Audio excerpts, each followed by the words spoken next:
کہ اس کو میرے فروخت کرنے کے عوض بہت اچھا معاوضہ ملنے والا تھا۔ یہاں میں نے نماز پڑھی، پھر دفتر کے سربراہ نے چائے پلائی اور کھانا کھلایا۔ پھر مجھے ایسے کمرے میں لے جایا گیا جو کہ قیدیوں کے لیے مخصوص تھا۔ اس دوران حکام آتے، اچھے طریقے سے سلام دعا کرتے اور مجھے احترام دیتے۔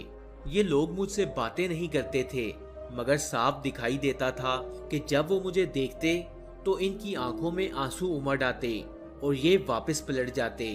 میں نے 2 راتیں اسی کمرے میں گزاری۔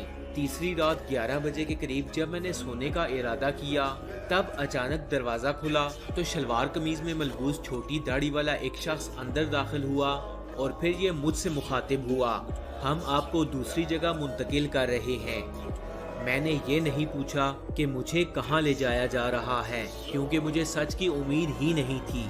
مجھے واش روم استعمال کرنے کے لیے 5 منٹ دیے گئے۔ ٹھیک 10 منٹ بعد کمرے سے نکال کر پہلی بار ہتھکڑیاں لگائی گئیں اور میری آنکھوں پر کالی پٹی باندھ دی گئی۔ جیبوں کی تلاشی لی گئی اور ڈیجیٹل ڈائریکٹری، پاکٹ سائز قرآن مجید کا نسخہ اور کچھ رقم لے کر مجھے دھکے دے کر گاڑی میں بٹھا دیا گیا۔ میرے ساتھ گاڑی میں بیٹھے افراد خاموش تھے، کوئی کچھ بھی نہیں بول رہا تھا۔ گاڑی نے حرکت کی اور لگ بھگ 1 گھنٹے بعد میں نے ہیلی کاپٹر کی آواز سنی۔ مجھے یقین ہونے لگا کہ ہیلی کاپٹر امریکی ہے۔ پھر رفتہ رفتہ گاڑی ہیلی کاپٹر کے قریب ہوتی گئی اور اس کی آواز کانوں کو پھاڑنے لگی۔ اسی دوران مجھے ایک زوردار ضرب پڑی اور میری کلائی پر بندھی قیمتی گھڑی اسی ضرب کے نتیجے میں گر گئی یا اسی بہانے مجھ سے لے لی گئی۔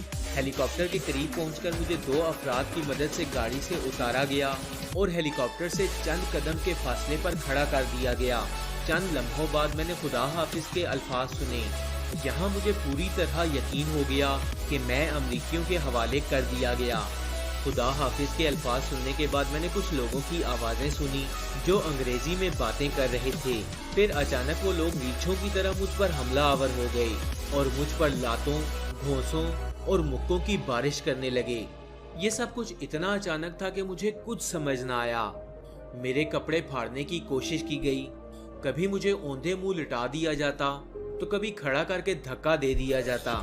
اسی دوران میری آنکھوں پر بندھی پٹی بھی اتر گئی۔ میں نے دیکھا کہ میرے آس پاس امریکی فوجی تھے۔ ان امریکیوں نے مجھے بہت مارا، میرے کپڑے پھاڑ دیے اور مجھے بے لباس کر دیا۔ وحشی، متعصب اور بے رحم امریکی فوجیوں نے ایسی حالت میں مجھے زمین پر پٹخ دیا کہ میرا جسم ننگا تھا۔ پھر مجھے ہیلی کاپٹر میں دھکیلا جہاں میرے ہاتھ پاؤں زنجیروں سے کس کر باندھ دیے گئے اور آنکھوں پر پٹی بھی دوبارہ باندھی گئی۔ انہوں نے اس پر اکتفا نہ کیا اور میرے چہرے کو سیاہ تھیلے سے بھی ڈھانپ دیا۔ پھر میرے ارد گرد سر سے پاؤں تک رسی باندھی اور ہیلی کاپٹر کے درمیان میں زنجیر سے باندھ دیا۔ ہیلی کاپٹر فضا میں بلند ہو گیا۔ جب میں حرکت کی کوشش کرتا تو زوردار لات پڑتی۔ مجھے ایسا لگا کہ آنے والے چند لمحوں میں میری روح اور جسم کا رشتہ ختم ہونے والا ہے۔ مجھے یہ یاد نہیں کہ میں کتنی دیر تک اس کرب میں مبتلا رہا۔ آخرکار ہیلی کاپٹر ایک جگہ اتر گیا۔ ان وحشی امریکی درندوں نے ہیلی کاپٹر سے گھسیٹتے ہوئے مجھے نیچے پھینک دیا، جس کے ساتھ ہی وہاں پہلے سے موجود دوسرے امریکی بھی مجھ پر تابڑ توڑ حملے کرنے لگے اور میرا وہ حال کیا جو بیان سے باہر ہے۔ الٹا لٹا کر میرے اوپر 4-5 افراد بیٹھ گئے اور ایسے باتیں کرنے لگے جیسے کسی اجلاس میں بیٹھے ہوں۔ پھر ان امریکی درندوں نے مجھے دوسرے ہیلی کاپٹر میں سوار کیا اور اس ہیلی کاپٹر میں موجود ایک کرسی سے باندھ دیا۔ اب کی بار مجھے مار نہیں پڑ رہی تھی۔ 20-25 منٹ بعد ہیلی کاپٹر نیچے اترا اور مجھے نیچے اتار کر چہرے سے نقاب ہٹایا گیا اور آنکھوں کی پٹی بھی کھول دی گئی۔ میں نے دیکھا کہ چند امریکی فوجی کھڑے ہیں۔ بائیں جانب ایک قید خانہ نظر آیا جس میں چند قیدیوں کو باندھا گیا تھا۔ بالکل اسی جگہ مجھے بھی ڈال دیا گیا۔ یہاں موجود ایک چھوٹے سے واش روم میں مجھے منہ ہاتھ دھونے کو کہا گیا، مگر میرے ہاتھوں میں سکت نہیں تھی۔ میں نے اتنا کیا کہ خود کو گیلا کر دیا۔ پھر مجھے ایک چادر دے کر ایسے کمرے میں لے جایا گیا جو 2 میٹر لمبا اور 1 میٹر اونچا تھا۔ رفع حاجت کی جگہ بھی اسی جگہ میں تھی۔ کمرے کی دیواریں آہنی تھیں، اوپر سے مضبوط آہنی جالیاں بھی لگائی گئی تھیں۔ اس کے بعد مجھے سونے کا کہا گیا، مگر نہ بستر تھا اور نہ تکیہ۔ میں حیران تھا کہ مجھے کہاں لایا گیا ہے۔ اور مزید کس سلوک کا سامنا کرنا پڑے گا۔ ایک فوجی کمرے کے سامنے کھڑا تھا۔ خوب سوچ بچار کے بعد مجھے علم ہوا کہ یہ ایک بالکل بند جگہ تھی۔ 3 اور چھوٹے کمرے تھے اور ایک کلینک، ایک میڈیکل سٹور تھا جس میں ایک کمپاؤنڈر ہمیشہ موجود رہتا تھا۔ اس کمرے کا ایک دروازہ تھا اور پانی کی بھی کمی تھی۔ یہاں پہنچ کر مجھے محسوس ہوا کہ شاید انڈر گراؤنڈ جیل ہو جنہیں افغانستان کی جنگ کے لیے استعمال کیا جاتا ہو۔ صبح و شام نقل و حرکت اور بھاری مشینری کی آوازوں سے بہت جلد میرے احساسات مکمل طور پر یقینات میں بدل گئے، اور یہ واقعی ایک انڈر گراؤنڈ جیل تھی جنہیں افغانستان کی جنگ کے لیے مختص کیا گیا تھا، اور ہم اسی کے نیچے چھوٹے بلاک میں تھے۔ بائیں جانب ایک بڑا کمرہ دکھائی دے رہا تھا اور ایسا معلوم ہوتا تھا کہ اس میں بھی قیدی ہیں۔ 2 دن بعد مجھے معلوم ہوا کہ ملا فاضل محمد، نور اللہ نوری صاحب، برہان وسیق صاحب اور غلام روحانی بھی یہاں قید ہیں۔ یہ تمام طالبان رہنما تھے۔ صبح مجھے ہتھکڑی پہنا کر ایک دوسرے کمرے میں لے جایا گیا جہاں تفتیش کا پہلا دور شروع ہوا۔ میری انگلیوں کے نشانات لیے گئے، فوٹوگرافی ہوئی اور بایوگرافی لکھی گئی۔ اس کے علاوہ کوئی بھی سوال جواب کیے بغیر واپس اسی قید خانے میں لایا گیا جہاں رات کا کھانا پلاسٹک کے برتنوں میں پڑا ملا۔ چند نوالے کھانے کے بعد میں نے برتن فوجیوں کو واپس کر دیے اور اس کے بعد سونے کا ارادہ باندھا۔ ابھی آنکھیں بند ہی ہو رہی تھیں کہ میں فوجیوں کے شور سے جاگ اٹھا۔ مجھے پکڑ کر دوبارہ تفتیش والے کمرے میں لے جایا گیا جہاں پہلی دفعہ مجھ سے اسامہ بن لادن اور ملا عمر کے بارے میں سوالات پوچھے گئے کہ وہ کہاں تھے اور کدھر چلے گئے۔ اس کے علاوہ یہ بھی پوچھا گیا کہ ابھی وہ کہاں ہوں گے اور کیسے ہوں گے۔ عام طور پر طالبان کے رہنماؤں کے متعلق پوچھا گیا کہ ان کا کیا بنا، وہ کدھر ہیں، کیسی حالت میں ہیں اور وہ کہاں چلے گئے۔ ایک سوال جو وہ بار بار پوچھتے رہے وہ یہ تھا کہ آپ 9/11 کے بارے میں کیا جانتے ہیں۔ 5-6 دن بعد صبح ناشتے پر مجھے خاکی رنگ کا یونیفارم دیا گیا اور حکم دیا گیا کہ پرانے یونیفارم کی جگہ اسے پہن لو۔ یونیفارم تبدیل کرنے کے فوراً بعد منتقلی کا کام شروع ہو گیا۔ تمام قیدیوں کے ہاتھوں کو پلاسٹک کی رسی سے باندھا گیا اور ان کے سروں پر تھیلے چڑھائے گئے اور تھیلوں کے تسموں کو ان کی گردنوں کے ساتھ باندھ دیا گیا۔ میرے ہاتھوں کو بھی رسیوں سے باندھا گیا، سر پر تھیلی چڑھائی گئی اور تہخانے سے اوپر لا کر ان قیدی بھائیوں کے ساتھ بٹھایا گیا جنہیں مجھ سے پہلے لایا گیا تھا۔ ان قیدیوں میں 5 افغان تھے جن کے نام میں نے پہلے ذکر کر دیے ہیں، 2 عرب اور 1 امریکی مسلمان تھا، اور 9واں شخص میں تھا۔ یاد رہے کہ میرے اور ان کے یونیفارم میں فرق تھا۔ میرا یونیفارم خاکی اور ان کا آسمانی کلر کا تھا۔ کافی دیر تک ہمیں وہاں اس بند حالت میں بٹھایا گیا۔ سخت رسی سے باندھنے اور دم گھٹنے کی شکایت کی وجہ سے ساتھیوں کی مسلسل چیخیں نکل رہی تھیں۔ کوئی قیدی پانی مانگ رہا تھا تو کوئی ہاتھوں کے درد کی شکایت کر رہا تھا، جبکہ کوئی چیختا تھا کہ میرا دم گھٹ رہا ہے۔ لیکن انسانیت نام کی کوئی چیز نہ تھی جو ہماری آوازوں کو سنتے اور ہمیں درد و قید سے چھڑا کر پانی پلاتے اور سروں سے تھیلے ہٹا کر ہمیں سانس لینے دیا جاتا۔ صرف فوجیوں کی آوازیں اور نعرے تھے جو ہمیں انگریزی زبان میں گالیاں دیتے تھے اور کہتے تھے کہ باتیں مت کرو اور ہلو مت۔ یہاں مسلسل ہیلی کاپٹروں کی آوازیں گونج رہی تھیں۔ تقریباً 2 سے 3 گھنٹے تک ہمیں یہاں رکھا گیا اور پھر ہیلی کاپٹروں کے اندر ڈال کر باندھ دیا گیا۔ تقریباً 25 منٹ سفر کے بعد ہمیں ایک اور جگہ منتقل کیا گیا۔ ہمیں ہیلی کاپٹروں سے نیچے زمین پر گرایا گیا اور وہاں موجود فوجیوں نے ہمارے جسموں کے ساتھ فٹ بال کھیلنا شروع کر دیا۔ مختلف فوجی آتے رہے اور ہمیں لاتوں اور گھونسوں سے سخت مارتے رہے، یہاں تک کہ فوجی اپنے بوٹوں سے ہماری انگلیاں زمین کے ساتھ رونتے رہے اور ہماری چیخیں بلند ہوتی رہیں۔ اسی اثناء میں ایک فوجی مجھے تلاش کرنے کے سلسلے میں میرے پاس آیا۔ فرینڈز، ملا عبدالسلام ضعیف کی باقی سٹوری میں اپنی آنے والی ویڈیو یعنی اس ویڈیو کے پارٹ 2 میں بتاؤں گا، تو اس ویڈیو کا پارٹ 2 دیکھنے کے لیے سٹوری فیکٹس چینل کو سبسکرائب کر لیں اور ساتھ میں لگے بیل آئیکن کو بھی پریس کریں۔ میں ملتا ہوں آپ سے اگلی ویڈیو میں، تب تک کے لیے اللہ حافظ۔